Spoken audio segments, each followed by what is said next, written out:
자, 반갑습니다. 오늘은 8월 달입니다. 이제 앞으로의 이제 긍정적인 이더리움 민코인 불장 대비를 해서 언제 올지 모르겠어요. 근데 올 겁니다. 근데 그거 오기 전에 예전에 솔라나 이제 민코인들 분석한 것들을 하나씩 보자고요. 지금의 결과값들이 어떻게 됐었는지. 저는 이제 똑같은 방식으로 이더리움 덱스를 좀 대할 거고, 지금은 좀 이제 빠르다라고 생각을 하는데, 물론 이제 시장 상황에 따라서 다르겠지만 아직까지는 저는 100% 확신 없어요. 예전처럼 2월달처럼. 자, 이제 전에 제가 그래서 그때는 유튜브 채널이 이 구독자가 되게 적었어요. 되게 적었다 보니까 보시던 분들만 있었고, 지금도 댓글들도 보면은 막 20 몇 개밖에 안 달리잖아요. 그때 당시 되게 적었습니다. 근데 이제 그 이후에 페페 플로기 때문에 유입이 굉장히 커졌어요. 그 정확하게 또 이제 펌핑 사이클 맞춰가지고. 근데 이제 그 전에 보셨던 분들은 복이 좀 있는 거죠. 저는 그렇게 생각해요. 왜냐면 이 5가지 종목 다 좋은 성과를 냈기 때문에. 민코인. 근데 이제 3월 달에 가장 결정적인 솔라나 덱스에서 제가 그때 멈췄던 게 이후에 마네키를 하나를 좀 분석을 하긴 했는데 3배 정도 올랐죠. 근데 이제 그 MEV AI라고 있어요. MEV AI. 그게 이제 사실상 그냥 개발자가 그냥 물량 매도하고 그냥 런한 것 같아요. 제가 볼 때는. 그래서 그것도 큰 금액들은 말씀 안 드렸는데, 그게 뭐였냐면 본코인이 펌핑되고 나서 이제 순환될 거를 기대를 했는데, 그때 이제 그런 판때기가 아니더라고요. 순환 펌핑이 아니고 이제 일정 그 영향력 있는 인플루언서들 주도하에 이렇게 움직이는 것들을 뒤늦게야 알게 됐습니다. 그 이후에 제가 덱스 분석 안 했죠, 솔라나는. 근데 그 전에 했던 것들을 한번 볼게요. 한번. 자, 일단 2월 3일 기준이고 US 유즈카라고 있어요. 이거는 사실 엄청 큰 상승은 못했는데 2월 3일 기준으로 어쨌든 그 저점까지 많이 하락을 했던 코인들을 기준으로 해가지고 제가 좀 분류를 해드렸거든요. 한 6가지 정도. 그때는 제가 뭐 친절하게 뭐 댓글까지 안 달아드렸어요. 어쨌든 본인 선택이니까. 자, 유즈카 같은 경우에는 그 이후에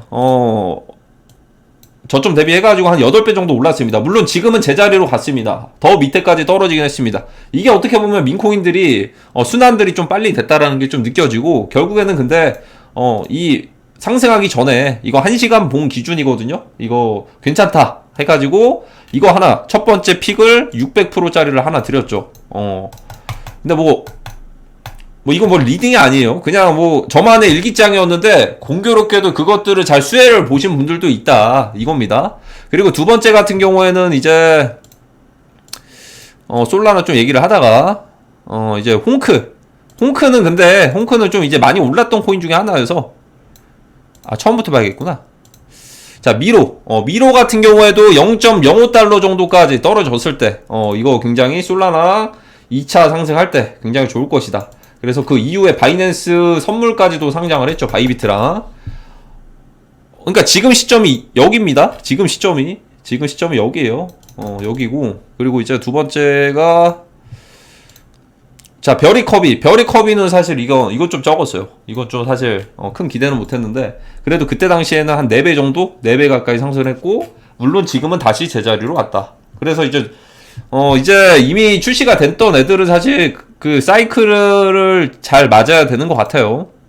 그리고 하람베, 고릴라 같은 경우에는 이제 지금도 좀 올라가 있는 상태, 지금도 전보다는 높은 상태인데, 그래도 이때 당시에 더 높이 갔습니다. 한 10배 정도, 10배 가까이. 그러니까 이때 당시 솔라나 덱스가 얼마나 좋았는지 아시겠죠? 제가 좀 선점을 해드렸으니까. 자, 그리고 이제 평균적으로 지금만 해도 700%에요, 700%. 자, 이제 홍크 같은 경우, 홍크는 사실 뭐 이제 얘는 좀 강조를 안 드렸었는데, 크게는 그래도 괜찮았어요. 얘는 홍크 좀 이제 봉크랑 같이 해가지고 얘 오리랑 봉크랑 좀 합쳐가지고 이거 좀 긍정적으로 봤었거든요. 그래서 이제 얘 같은 경우에는 좀 이제 제가 알기로는 그 무슨 갓비트였나? 갓비트 묻었던 걸로 알고 있거든요. 근데 얘는 펌핑력은 엄청 세진 않았는데 그만큼 덤핑도 굉장히 세네요. 제자리로 귀신같이 돌아왔다. 그래도 이 정도 상승을 했습니다. 자, 그리고 이제 홍크. 그리고 이제 대망의 파켓은 지금까지도 사랑을 받는, 이제 고양이 메타를 예상할 때 제가 이 이후에 웬 코인을 얘기를 했어요. 이거는 파켓을 보고서 웬 코인을 얘기를 드린 겁니다. 파켓을 보고서 고양이 메타가 올 것 같다, 이렇게. 그래서 그 파켓 같은 경우에는 거의 완전 극초창기죠. 완전 얘는 완전 대박이 친. 그러니까 평균적으로 수익률이 어떻게 보면 다 이제 다 좋았는데, 물론 제자리 지금까지 존버했으면 그거였는데, 대형 테마주인 예를 들어 도그랑 제가 강조를 들었던 게 고양이 둘 중 하나 중에 고양이가 우세할 것 같다라고 생각해서 고양이를 가지고 갔으면은 좋았을 것 같다라는 생각이 드네요. 근데 이제 그것도 이제 시기를 잘 타야 돼서 고양이들이 이제 솔라나는 너무나도 많았어가지고 근데 나중에 한 번에 뭐 다 같이 수혜를 보는 날도 솔라나 레버리지 덱스가 있으면은 있지 않을까라는 생각이 듭니다. 지금은 좀 이제 시기가 좀 너무 빠른 것 같고, 그래서 이제 파켓 정도 이 정도까지 한 6가지 종목들을 말씀을 드렸던 것 같습니다. 그래서 솔라나 시대 정고점 돌파 2월 3일. 그러면 지금은 왜 이런 공격적인 분석을 안 하냐? 지금은 사실 좀 리스크가 크니까. 그리고 이때 이전의 성과들을 정말 잘 냈는데 그 이후에 MEV AI인가? 그거 잘못 하나 분석했다고 그냥 뭐 이제 뭐 댓글 달고 막 이러고들 다니더라고요. 그러니까 왜 보는지 모르겠어요. 왜 보는지. 그러니까 저도 이거를 이 비트마트 상장을 한데, 상장을 해가지고 트위터에서 봤을 때는 비트마트 상장 공지까지 올렸단 말이죠. 근데 귀신같이 3월 16일 이후에 끊겼어요. 이게 말이 안 돼, 말이. 여기 비트마트 리스팅도 이게 떴는데, 분명한 건 비트마트에서도 이거 트위터 게시글을 써줬는데 비트마트 이거 가보니까 삭제됐더라고요. 이게 뭔지 모르겠어. 이게 왜 올렸다가 삭제를 해준 건지, 이거 뭐 올리는 것도 광고비를 받는 건가? 그런 것처럼? 모르겠어요. 근데 결국에는 이때가 아마 본코인 순환 펌핑 됐던 시기였고 굉장히 좋게 생각을 했었는데, 그 이후로는 덱스를 좀 이제 좀 위험할 것 같아가지고 따로 이제 공격적으로는 말씀을 안 드렸던 것 같아요. 자, 그래서 지나고 나서 보니까 좀 놀랐던 사실들을 발견을 했죠. 자, 오늘부터 또 지금부터 재밌습니다. 지금부터. 자, 이제 제가 그림판으로 설명을 해드리려고 했는데 좋은 그 플랫폼이 있더라고요. 그 이제 그 독서처럼 뭐 메모장처럼 하는 건데, 이미지 다 모아가지고 메모장처럼 이렇게 할 수 있는 것들.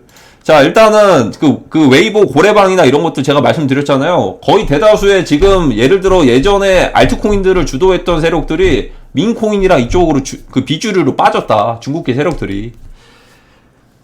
그래서 이 기억이 납니다. 그 무비라는 코인이 있는데 BRC20 기반이었어요. 저희 그 엘리트 클럽 디스코드에서 처음 시작을 할 때 일단 1차 프라이빗 반을 해가지고 제가 이거 분석을 해드린 적이 있어요. 1차 프라이빗 무비 0.036달러일 때. 그래서 이게 기가 막히게 한 이제 2주 뒤에 한 1000% 가까이가 올랐습니다. 1000%. 이때 근데 제가 뭐 수익금이 평균적으로 수익이 다 좋았어요. 뭐 VMP부터 페페 BIC부터 마저부터 무비부터 다 좋았어요. 평균적으로 다 좋았는데 뭐 추가적인 뭐 여기에 대해서 뭐 수익금에 대해서는 굳이 추가적으로 받지는 않았습니다. 어쨌든 손실에 대해서도 본인 책임인 거니까 수익도 본인 그거고, 대신에 저는 뭐 인사이트를 잠깐 풀어준 정도인데 결과값이 좋게 나왔죠. 근데 나중에 알고 보니까 이게 중국계 차이나 세력들이 주도를 했던 코인 중에 하나였던 거예요. 제가 분석을 했던 시점이 바로 12월 4일이잖아요. 12월 4일. 12월 4일날 저는 BRC랑 해가지고 이제 BRC 기반의 무비랑 마조 같은 애들을 그때 당시에 이제 분석을 했어요. 이때 오디너스랑 그때 올랐던 시기니까. 근데 알고 보니까 나중에 보니까 이거 12월 3일날 보이시죠? 12월 3일날 이때 이제 차이나 그 고래방에서 주도를 했던, 좋아요 보이죠? 좋아요 댓글도 많이 보이고. 자, 놀랐습니다. 나중에서야 알게 된 거죠. 차이나 세력들이 국내 알트코인을 이탈을 했구나. 이때부터 저는 좀 이제 이걸 좀 알게 된 게 한 3, 4월에 알았는데 그때는 방송을 안 했어요. 일부러. 왜냐면 일단 시장 상황에 대해서 좀 이거를 알면은 이렇게 생각할 수도 있잖아요. 그러면 다른 것들 펌핑하는 것들도 있을 거 아니야 해가지고 혹여나 저희 패밀리 분들이 그 뽕문을 끼고서 물릴까봐 얘기를 안 한 거예요. 그때는 3, 4월에도 너무 입이 좀 간질간질했어요. 너무나도 입이 간질간질 해가지고 얘기를 드리고 싶었는데, 그때 얘기를 드렸으면은 뭔가 좀 뽀모를 느껴가지고 다른 중국계 세력들이 만약에 차이나머니들이 이렇게 펌핑하는 코인들이 있지 않을까 해가지고 공격적인 투자를 할까봐 일부러 얘기를 안 했습니다. 그때는. 근데 지금은 어쨌든 시간이 지났으니까 얘기를 드리는 거고, 그래서 더 놀라운 것들을 발견을 했죠. 자, 제가 작년이었죠. 작년에 제가 분석을 했던 것 중에서 사실 뭐 다 맞는 것도 없어요. 근데 승률은 저는 50% 이상이라고 생각을 해요. 그리고 그 50% 이상 중에서도 그 나머지가 틀렸을지언정 몇 개 때문에 모든 것들을 만회를 했다. 그 중에 대표적인 가장 임팩트가 있었던 것 중에 하나가 바로 트롤 베이스거든요. 제가 작년에 기억을 하기로는 이거 트롤 베이스 제가 분석을 했을 때 뭐 개발자가 스캠이다 뭐다 텔레그램 방도 그냥 다 죽었어요. 이거 12월까지 다 죽었는데 뭐 개발자가 스캠이다 뭐 이제 텔레그램도 막 그때 해킹당하고 막 그렇게 됐었거든요. 막 그 실시간 접속자도 막 20명인가 되고 원래는 막 500명씩 됐다가 20명 됐어요. 근데 그러다가 어쨌든 저는 트롤 베이스를 계속 밀고 갔어요. 근데 저는 제 스타일상 막 10번씩은 얘기를 안 해요. 10번씩은 얘기를 안 하는데 그래서 나중에 펌핑이 됐습니다. 일론 머스크가 그 샵 슬래시 트롤 트롤 셰프인가? 트롤 셰프? 어쨌든 그 트위터에다가 그것들을 달았어요. CTO를. 그래서 트롤이 들어가가지고 트롤이 펌핑이 됐었는데 자 그때 나중에서야 알았죠. 와 이것도 중국에서 간택을 받은 거구나. 차이나 머니들 이 세력들의 간택을 받았던 코인 중에 하나구나. 1월 13일이죠. 1월 13일 이거 지금에서야 말씀드리는 겁니다. 근데 제가 그러니까 그거죠. 분석을 하고 나서 보니까 중국 세력들에게 간택을 받았던 코인들을 제가 분석을 한 거죠. 이걸 보고서 분석한 게 아닙니다. 그리고 이런 것들은 공개가 레벨별로 등급별이 있어가지고 그냥 이제 고래들은 1순위고 나머지는 그냥 엄청 늦게 나와요. 나머지는. 그러니까 사실상 경쟁을 하려면 고래 그 엘리트 인원들이 되거나 아니면은 그 일반 사람들은 이미 펌핑들이 다 되고 정보들이 공개가 됩니다. 그러니까 저는 사실 이때는 웨이브나 이런 것들을 관심을 안 가졌어가지고 나중에 알고 나서야 여기서부터 이렇게 시작이 됐구나를 알게 됐죠.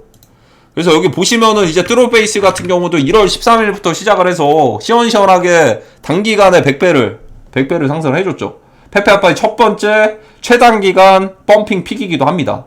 물론 그 다음에 보부도 있어요. 저희 클럽원들도 $1000로 거의 한 $70,000씩 버신 분들도 있으니까 한 7분 정도인데 한 3분 정도는 중간에 팔았고 안 들어가신 분도 계시거든요. 난 4분 정도는 그냥 $1000로 그냥 $5,000 이렇게 나눠가지고 보보 하나로만 거의 그냥 한 $70,000를 벌었죠. 그러니까 이게 하나가 어쨌든 만회를 해줬다. 그 중에서 이제 트롤 베이스가 모든 것들을 만회를 해줬던 이 케이스 중에 하나죠. 그래서 이게 제가 되묻고 싶은 건 이거예요. 이 트롤 베이스 분석한 사람 있나? 저밖에 없습니다. 저밖에. 제가 최초 유일하고 어떤 사람은 이게 뭐 스캠이나 아니냐 이걸 그 분석을 하더라고요. 코인판이 다 스캠이지. 그쵸? 결국엔 펌핑만 되면 되는 거니까. 그래서 다 죽었던 프로젝트가 6개월 만에 중국계 세력들에게 간택을 받아가지고 살아났다라는 거. 6개월이 아니죠. 한 7, 8개월 걸렸네요. 7, 8개월. 그래서 이 트롤 베이스 같은 경우에도 사실 이제 이쪽 시작이 됐던 장시성이라고 나오네요. 장시성이 어디지? 1월 13일 어쨌든 이때 당시에 좀 놀랐던 기억이 있습니다. 자 이때부터가 시작이었습니다. 이때부터가 어떻게 보면 작두를 탔죠. 작두를 탔는데 사실 고꾸라진 것도 있었을 텐데 어쨌든 저는 그때부터는 제가 접근하는 방식에 대해서 인사이트는 사실 저는 믿음이 생기긴 했어요. 어쨌든 민코인 채널이기도 하고 어떻게 보면 인사이트 채널 대표가 민코인이 80%고 시장 분석이 한 20%인데 자 그리고 나서 이제 파켓이 등장을 합니다. 이것도 나중에 알게 된 거죠. 파켓이 제가 유튜브에다가 말씀을 드렸던 것들은 2월 3일인데 2월 3일이죠. 근데 2월 3일인데 이거 보이시죠? 2월 29일부터 이렇게 런칭들이 됐어요. 그러니까 그 전부터 준비들을 했다가 런칭이 딱 이제 시장에 공개된 건 2월 29일이다. 그러니까 초 1등급 엘리트들 아닌 이상은 공개들이 된 것들이 1월 29일이고 저는 그래서 그 전에 미리 이 종목을 먼저 알게 된 거죠. 이게 다 영상에 남아 있는 겁니다. 이게 바로 이제 이 데이터입니다. 이게 데이터예요. 어쨌든 저는 먹여줄 기회는 줬다. 그쵸? 파켓 이거 100배 가기도 전에 파켓까지 딱 집어가지고 고양이 뭐 다른 거 아무거나 다 담은 거 아니에요. 파켓만 2월 3일에 얘기를 했습니다. 그 이후에 웬코인을 제가 언급을 드린 거고 웬도 그 이후에 많이 오르긴 했죠. 근데 웬은 없더라고요. 웬은 찾아보니까 없어요. 그래서 이제 2월 3일날 해가지고 파켓이 이때부터 시작을 해서 크게 아주 상승 곡선을 타면서 고양이 시대의 첫 번째를 알리기 시작을 했죠. 근데 대신에 솔라나 기반에 자 그래서 알고 보니까 분석을 하고 나니까 중국의 간택을 받았던 코인들 중에 하나였고 저는 그래서 이때부터 좀 믿음이 생겼던 게 뭐냐면 다 죽었던 그러니까 트롤 베이스도 사실 그때 이런 얘기가 많이 돌았어요. 그때 트로페이스 아신 분들 아실 거예요. 그때 옛날에 뭐 심슨코인도 마찬가지고 텔레그램에 막 해킹당하고 막 야한 사진들이 막 올라와요. 개발자들은 또 런했대. 근데 이제 알고 보니까 런했는데 다시 살아났어. 6개월 만에 7개월 만에. 그러니까 이게 모르는 거죠. 그냥 민코인 시장 판때기는 모른다. 모른다라는 겁니다. 그래서 이제 그 이후에는 뭐 브렉 같은 경우에도 사실 미국계 크러쉬가 중국계 인물이다라고는 얘기는 못 하는데 거릴 타선이 없죠. 미국이나 중국이나 상관없이 어쨌든 민코인을 꽉 잡고 있는 거는 중국이다라는 생각이 좀 이제 많이 들었습니다. 이거는 브렛이 처음 시작도 하기 전에 중국계 고래들에게 먼저 이제 초창기에 공급들을 해준 모습. 이런 애들도 있어요. 얘네들은 사실 이제 대놓고 같이 태어났던 애들이에요. 이거 마케팅 하기 위해서. 제가 볼 때는. 그래서 얘네들도 거릴 타선이 없다. 미국계, 중국계, 그러니까 겉으로는 중국, 미국 싸우는 것처럼 보이는데, 결국에는 이 두 사이클이, 그 자금들이, 내년에는 더 큰 물량들을 이끌어가지 않을까. 특히나 이더리움. 그걸 좀 기대를 해봅니다. 근데 이제, 일단은 지켜봐야죠. 지켜는 봐야겠죠. 그래서 좋아요나 이런 것들은 좀 이때 당시에는 좀 적게 찍혔어요. 제가, 한 번씩 그, 마오킷이랑 도지버스를 언급을 드리는 게, 이것도 웨이보 방에 한번 올라왔었어요. 프리세일 기간에. 근데 좋아요는 엄청 많지는 않았어요. 이게 또 그런 기준들이 있는 건지 모르겠는데, 도달은 엄청 크게는 안 됐는데, 3월 26일에는 보시면은 도지버스 이렇게 해가지고, 6월 달에 런칭 된다. 6월 달에 런칭 되는 것들 ERC20에 도지버스 강아지 이렇게 나오고, 4월 1일에는 마오 이더리움 해가지고 마오캣. 이제, 중국어라서 뭔지는 모르겠는데 어쨌든 뭐 블라블라블라 뭐 텔레그램 뭐 웹사이트 이렇게 있고 이 두 가지가 올라왔었습니다. 근데 그때는 말씀 안 드렸는데 지금에서야 어떻게 보면 민코인 시장 끝날 때까지 끝난 건 아니니까 사실 그래서 사실 펀더멘탈을 유지할 수 있는 이유 중에 하나기도 해요. 사실 저는 뭐 흔들리지가 않아요. 그러니까 뭐 어떻게 되든 상관이 없어요. 어쨌든 이쪽 시장에서 좋은 결과들을 봤던 사례들을 많이 봤기 때문에 끝날 때까지 끝난 게 아니다. 그러니까 사실 뭐 독스 클럽은 없었어요. 비트코인 독스는 없었는데 뭔가 좀 출시나 이런 것들이 미뤄진 것들이 있으면은 뭔가 이유가 있지 않을까 이런 생각이 듭니다.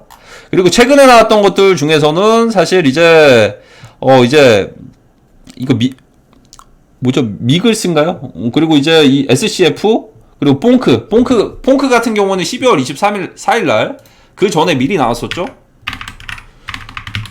그래서 퐁크는 뭐 얘기를 안 드려도 많이 알 것 같고, 최근에 나왔던 것들만 보면은, 그러니까 이게 그러면 지금 얘네들이 나온 것들이 계속 긍정적이고 좋나요? 그런 건 아니고, 얘네들도 일단 시장 분위기를 탈 수밖에 없어요, 지금 솔라나가 좀 반등을 하니까 같이 반등들을 한 건데, 그 전에 생각을 해보면 고점 대비 많이 떨어졌어요. 이거 예전에 그 데디랑 좀 비슷한 결이 있어요. 그러니까 지금은 진짜 장은 아니죠. 몸풀기는 될 수 있는데 진짜 장은 아니다. 데디랑 좀 비슷한 결로 갈 수도 있다. 좀 비슷한 같은 세력인 것 같아요. 같은 세력. 차트 어디 갔지?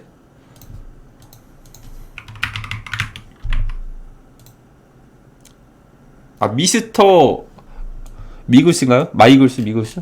자, 어쨌든 데디랑 좀 비슷한 결로 갈 것 같고 얘도 마찬가지예요. 얘도 마찬가지고 어쨌든 시장 분위기를 안 탈 수가 없어요. 안 탈 수가 없고 근데 어쨌든 다음 장은 저는 이더리움이라고 저는 좀 이제 확신이 들긴 합니다. 이더 불장이라고 확신이 들고 어떻게 보면 이것도 좀 엘리트 클럽 제가 말씀을 드렸는데 11월이나 그때부터 다시 운영이 돼요. 10월이나 11월. 왜냐하면 시장의 유동성이 굉장히 적고 먹을 게 없어. 이런 느낌들을 좀 이제 많이 받아서 먹을 게 없다라는 거 항상 말씀을 드린 것 같아요. 어중간하게 하다가 물린다. 근데 이제 만약에 지금 상황에서는 비트가 만약에 올라가면 정말 인정할 만하죠. 최고죠. 비트 올라가면 7만 달러 올라간다? 그러면 FTX 유동성 고려해가지고 좀 전환할 생각은 있습니다. 전환할 생각은 있어요. FTX 채권자들 보상 시기가 조금 빨라지는 건가? 이렇게. 일단은 최근에 얘기를 들어보면 이거는 어쨌든 예정되어 있는 거였어요.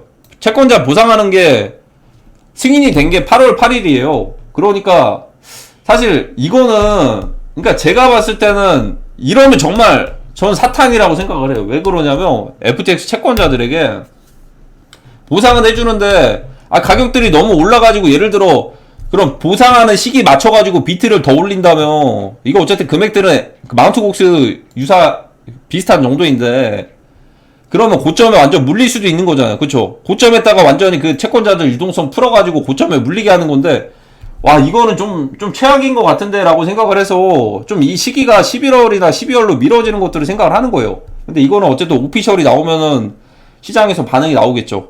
대신에 이게 당장에 9월달에 10월달이 아니고 11월 12월이면 아직 두세 달이 남은 게 문제예요. 그 사이에 어떤 일들이 벌어질지 모르는 게 문제입니다. 그러니까 비트코인 7만 달러 돌파하기 전까지는 조금 위험할 수가 있다. 그런 것들 한번 생각을 해보시면 될 것 같고, 그리고 이제 마오케 골드 같은 경우에도 질문들을 좀 주시는데 얘는 어떻게 보면 시가총액이 거의 3억 개로 시작을 하는 거예요. 3억 개.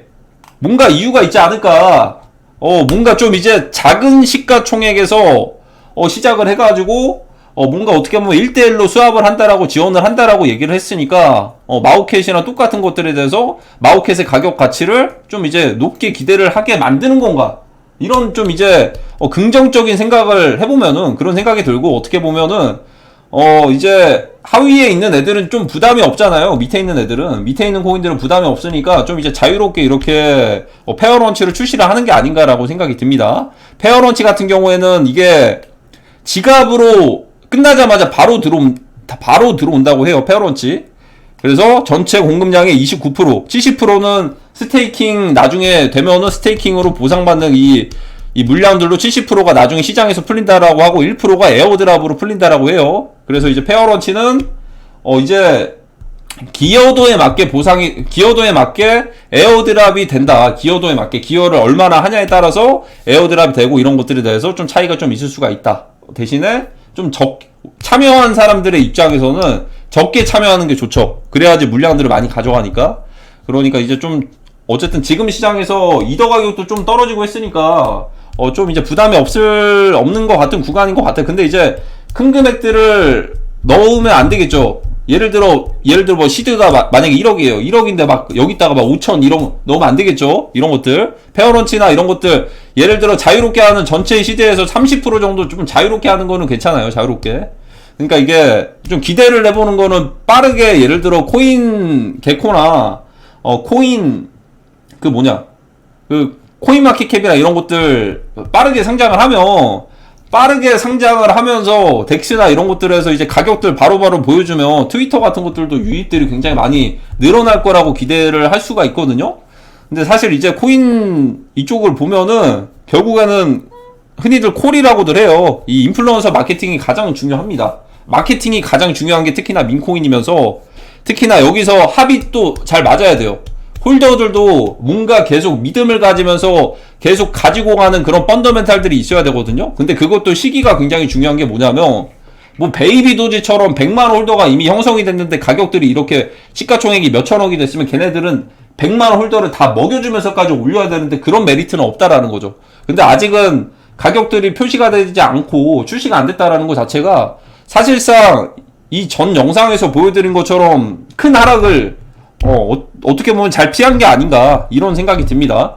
그리고 무엇보다도 코인 시장 끝날 때까지 끝난 게 아니다라는 거. 끝날 때까지 제가 이 사례들을 일단 경험들을 해봤으니까 정말 좀 이게 뭐 정답은 아닐 수도 있어도 저는 사실상 트롯베이스에서 좀 많이 놀라긴 했어요. 트롯베이스에서 그때 당시에는 뭐 개발자도 다 떠나고 이때 트위터도 바뀌었어요. 제가 알기로는 트위터도 새로 바뀌었습니다. 텔레그램도 바뀌고 일론 머스크까지 연줄이 있나 이런 생각이 들었는데, 사실 이때 이후로 파생되고 있는 새로 생겼던 솔라나 기반의 민코인들도 많았었기 때문에 좀 유동성이 좀 이제 흩어졌는데, 여기서 알 수 있는 거는 사실 이제 중국계 세력들이 이것들을 주도를 한다라는 게 좀 이제 기대가 되고 설레게 만들죠. 왜냐면 저희는 차이나머니들을 2017년에도 21년에도 경험을 했으니까. 그 말이 뭐냐면 차이나머니들이 더 이상 국내 알트코인들을 그렇게 크게 펌핑들을 안 해줄 수도 있다라는, 좀 이제 반대로 생각을 해보면 그런 것들도 한번 생각을 해봐야 되지 않을까라고 생각을 합니다. 그러니까 일단 패밀리 분들도